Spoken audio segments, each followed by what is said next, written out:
Let's look at this question. If the sum of the second, ninth, and 18th term of an arithmetic progression is equal to the sum of the 8th and 16th term of the same progression, which term of the series must necessarily be equal to 0? Let's see. Second term is a plus b, ninth term is a plus 8b, 18th term is a plus 17b.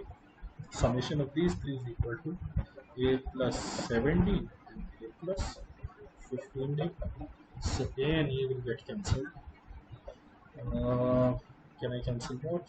7 and 8 will get cancelled. Okay. So 17 I can make it 2, 15d will get cancelled.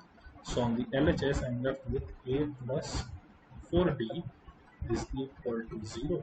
So the fifth term of the progression should be equal to 0. Answer is option C.